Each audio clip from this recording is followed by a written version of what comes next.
During his reign, the pharaoh Akhenaten was able to abolish the complex pantheon of the ancient Egyptian religion and replace it with a single god, Aten, who had no image or form. Focusing on the obvious similarities between the religious vision of Akhenaten and the teachings of Moses, Sigmund Freud was the first to argue that Moses was in fact an Egyptian. Researcher Ahmed Osman takes it one step further and contends that Moses of the Bible is no other than King Akhenaten himself, who ruled Egypt for 17 years in the mid-14th century BCE. When modern archaeologists came across the strange figure of Akhenaten in the ruins of Tel El Amarna in the middle of the 19th century, they were not sure what to make of him. Some thought he was a woman disguised as a king. By the early years of the 20th century, when the city of Amarna had been excavated and more became known about him and his family, Akhenaten became a focus of interest for Egyptologists, who saw him as a visionary humanitarian as well as the first monotheist. Sigmund Freud, father of psychoanalysis, was the first to suggest a connection between Moses and Akhenaten. In his last book, Moses and Monotheism, published in 1939, Freud argued that biblical Moses was an official in the court of Akhenaten and an adherent of the Aten religion. After the death of Akhenaten, Freud's theory goes, Moses selected the Israelite tribe living east of the Nile Delta to be his chosen people, took them out of Egypt at the time of the Exodus, and passed on to them the tenets of Akhenaten's religion. Ahmed Osman's pursuit of Freud's theory led him to the conclusion that Moses was Akhenaten himself, son of Amenhotep III and Queen Tai. The queen was the daughter of Amenhotep's minister, Yuya, whom Osman identified as Joseph the Patriarch. Essentially, Akhenaten had an Egyptian father and an Israelite mother. On coming to the throne, Amenhotep III married his sister, Sitamun, who was just a child of 3 years at the time, according to Egyptian customs. However, in his year 2, Amenhotep decided to marry Tai, the girl whom he loved, and made her, rather than Sitamun, his great royal wife, or queen. As a wedding present, Amenhotep presented Tai with the frontier fortress of Zar, in the area of modern Kantara in North Sinai, the capital of the land of Goshen, mentioned by the Bible as the area where the Israelites dwell in Egypt, where he built a summer palace for her. According to Egyptian customs, the king could marry as many women as he desired. However, the queen whose children will follow him on the throne must be his sister, the heiress.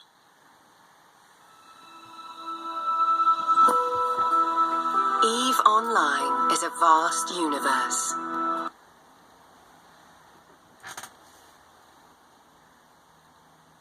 Akhenaten was born in year 12 of his father Amenhotep III, 1394 BCE, in the summer royal palace of Zar in northern Sinai, the location where Moses was born. Osman argues, contrary to the biblical account, Moses was born inside the royal palace. Queen Tai had an elder son, Thutmose, who died a short time before Akhenaten's birth. Thutmose had been educated and trained at the royal residence in Memphis before he mysteriously disappeared, believed to have been kidnapped and assassinated by the Amun priest. Fearing for Akhenaten's safety, his mother Tai sent him by water to the safekeeping of her father's Israelite family outside the walls of Zar, which was the origin of the baby in the bulrushes story. The reason for the priest's hostility to the young prince was the fact that Tai, his mother, was not the legitimate heiress to the throne. She couldn't therefore be accepted as a consort for the state god Amun. If Tai's son ascended to the throne, this would be regarded as forming a new dynasty of non-Ammonite kings over Egypt.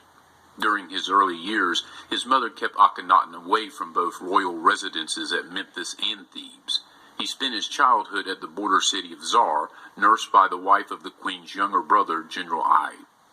Later, Akhenaten was moved to Heliopolis, north of Cairo, to receive his education under the supervision of Anen, the priest of Ra, who was the elder brother of Queen Tai. Young Akhenaten appeared at the capital city of Thebes for the first time when he reached the age of 16. There he met with Nefertiti, his half-sister, daughter of Sidamun, for the first time and fell in love with her. Tai, his mother, encouraged this relationship, realizing that his marriage to Nefertiti, the heiress, was the only way he could gain the right to follow his father on the throne. Following his marriage to Nefertiti, Amenhotep decided to make Akhenaten his co-regent, which upset the priest of Amun. The conflict between Amenhotep and the priest had started 16 years earlier as a result of his marriage to Tai, daughter of Yuya and Tuya. On his accession to the throne as co-regent, Akhenaten took the name of Amenhotep IV. At Thebes, during the early years of his co-regency, Nefertiti was active in supporting her husband and more prominent than Akhenaten in official occasions as well as on all monuments. However, the climate of hostility that surrounded Akhenaten at the time of his birth surfaced again after his appointment as co-regent. The Amun priesthood opposed this appointment and openly challenged Amenhotep III's decision. When the Amun priest objected to his appointment, Akhenaten responded by building temples to his new god, Aten. He built 3 temples for Aten, one at the back end of the Karnak complex, one at Luxor near the Nile bank, and the third at Memphis. Akhenaten snubbed the Amun priests by not inviting them to any of the festivities in the early part of his co-regency, and in the 4th year, when he celebrated his said festival jubilee, he banned all deities but his own god from the occasion. 12 months later, he made a further break with tradition by changing his name to Akhenaten in honor of his new deity. To the resentful Egyptian establishment, Aten was seen as a challenger who would replace the powerful state god Amun and not come under his domination. In the tense climate that prevailed, Tai arranged a compromise by persuading her son to leave Thebes and establish a new capital at Amarna in Middle Egypt on the east bank of the Nile, some 200 miles to the north of Thebes.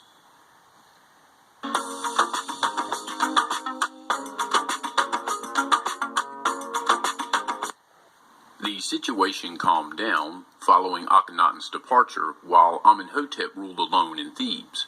For building his new city at Amarna, Akhenaten chose a land that belonged to no god or goddess. The building started in his year 4 and ended in year 8. However, he and his family moved from Thebes to Amarna in year 6.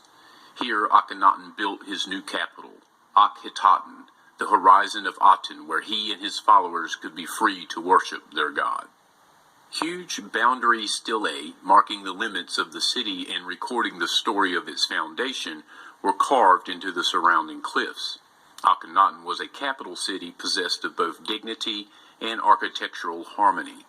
Its main streets ran parallel to the Nile, with the most important of them, the King's Way, connecting the city's most prominent buildings, including the king's house where Akhenaten and his family lived their private family life. To the south of the house was the king's private temple to Aten, the Great Temple of Aten, a huge building constructed on an east-west axis, lay less than a quarter of a mile to the north along the King's Way. Aten was represented by a disc at the top of royal scenes extending its rays towards the king and queen. The rays end in their hands where they are holding an ankh, the Egyptian cross symbol of eternal life. Akhenaten conceived of a single controlling intelligence behind and above all things, including the gods. The king and queen were the major figures in the cult of Aten, whose festivals they celebrated with the local people, with music, chanting, offering of fruits and flowers, and rituals in the open air.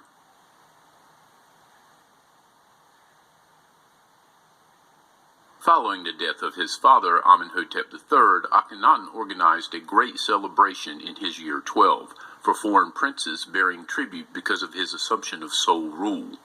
It was then that the king decided to abolish the worship of all gods in Egypt, except Aten. Akhenaten gave orders to his troops instructing them to close all the temples, confiscate its estates, and sack the priest, leaving only Aten's temples throughout the country. Units were dispatched to excise the names of the ancient gods wherever they were found written or engraved, a course that can only have created mounting new opposition to his already rejected authority. This persecution, which entailed the closing of the temples, confiscating its property, the dispatch of artisans who entered everywhere to hack out the names of the deities from inscriptions, the banishment of the clergy, the excommunication of Amun's name, was supervised by the army. Each time a squad of workmen entered a temple or tomb to destroy the name of Amun, it was supported by a squad of soldiers who came to see that the royal decree was carried out without opposition. The persecution of the old gods, however, proved to be hateful to the majority of Egyptians, including members of the army. Ultimately, the harshness of the persecution had a certain reaction upon the soldiers who themselves had been raised in the old beliefs. After all, the officers and soldiers themselves believed in the same gods whose images the king ordered them to destroy. They worshipped in the very temples which they were ordered to close. A conflict arose between the king and his army. Akhenaten's belief in one god, however, was too deep for him to allow any compromise with the priest.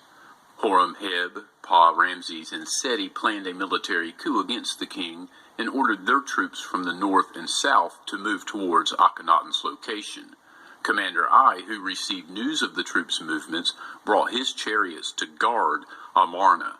When the army and chariots came face to face at Amarna's borders, Ai advised the king to abdicate the throne to his son Tut-Akhenaten in order to save the dynasty. Akhenaten agreed to abdicate and left Amarna with a few of his followers to live in exile in southern Sinai. People are not asking the right questions. They're not asking the right questions because they kind of think they already know the answers. On hearing about Horemheb's death, Akhenaten decided to leave his exile in Sinai and come back to Egypt in order to reclaim his throne. Since his abdication, he had been living in exile in southern Sinai with a few of his followers for about 25 years during the reigns of Tutankhamun, Ai, and Horemheb. Here Akhenaten lived among the Sashu Bedouins with whom he formed an alliance. In his rough Bedouin clothes, Akhenaten arrived at Pa-Ramses' residence in the border city of Zar, his birthplace that had turned to a prison for his followers. General Pa-Ramses, by now an old man, was planning for his coronation and getting ready to become the first ruler of a new 19th dynasty when he was informed of Akhenaten's arrival. Akhenaten challenged Pa-Ramses' right to the throne. The general, taken by surprise, decided to call a meeting of the wise men of Egypt to decide between them. At the gathering, Akhenaten produced his scepter of royal power, which he had taken with him to exile, and performed some secret rituals which only the king had the knowledge of. Once they saw the scepter of royal authority and Akhenaten's performance of the rituals, the wise men knelt in adoration in front of him and declared him to be the legitimate king of Egypt. Ramses, however, who was in control of the army, refused to accept the wise men's verdict and decided to establish his rule by force.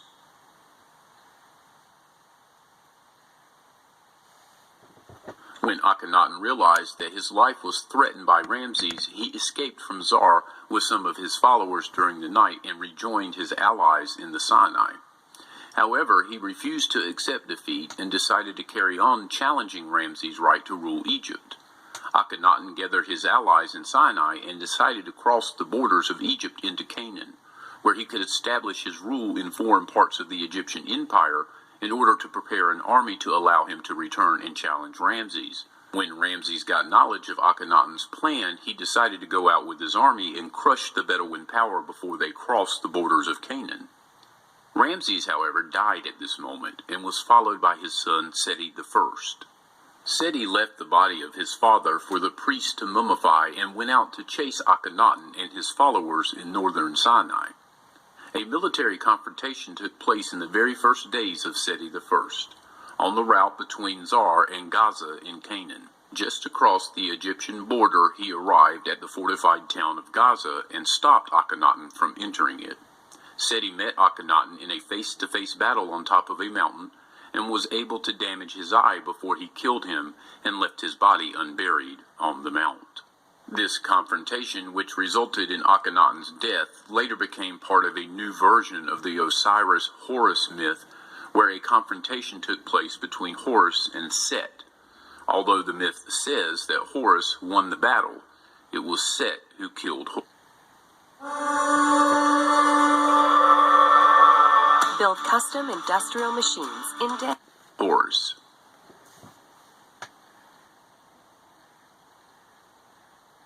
Osman's positions are in conflict with both secular and biblical scholarship. Mainstream Egyptologists, both Egyptian and Western, do not believe Osman's theories are even worth refuting. Suffice it to say, most scholars definitely do not share Osman's view that Akhenaten was really Moses. Nevertheless, the idea of Akhenaten as the pioneer of a monotheistic religion that later became Judaism has been considered by various scholars. It is widely accepted that there are strong stylistic similarities between Akhenaten's great hymn to the Aten and the biblical Psalm 104, though this form is found widespread in ancient Near Eastern hymnology both before and after the period.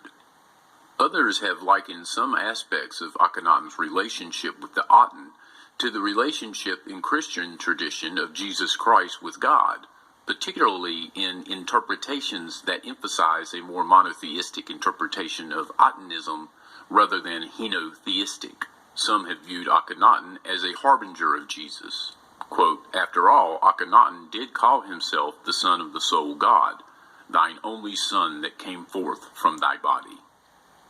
James Henry Breasted likened him to Jesus. Arthur Weigel saw him as a failed precursor of Christ, and Thomas Mann saw him, quote, "as right on the way, and yet not the right one for the way," end quote. But Canadian Egyptologist Donald Bruce Redford argues that Akhenaten's monotheism and Judaism are unrelated. He states, quote, "Before much of the archaeological evidence from Thebes and from Tel el Amarna became available, wishful thinking sometimes turned Akhenaten into a humane teacher of the true God, a mentor of Moses, a Christ-like figure, a philosopher before his time. But these imaginary creatures are now fading away as the historical reality gradually emerges. There is little or no evidence to support the notion that Akhenaten was a progenitor of the full-blown monotheism that we find in the Bible. The monotheism of the Hebrew Bible and the New Testament had its own separate development, one that began more than half a millennium after the Pharaoh's death." End quote. Of course, the archive finds it no big surprise that Redford would uphold and defend the current mainstream historical paradigm. And the archive is not necessarily going down the rabbit hole with Osman's theory either. But we do believe some things are rather obvious. Akhenaten was a historical figure recorded in the annals of the ancient Egyptians. Akhenaten declared the existence of only one god, the Aten, and Akhenaten declared himself the son of the one heavenly Father. The archive also believes it's plausible that if Moses did exist, he was likely Egyptian. And although some biblical scholars have put Moses' birth in the 16th century BCE, there is no definitive time period of his existence. Therefore, it is equally valid to contend that if Moses were in fact a real person, he could have lived during the same time as Akhenaten, or even in a time shortly thereafter. At the very least, this potential historical paradigm opens the door to the possibility that Akhenaten's first form of monotheism did indeed influence Moses in some form or fashion.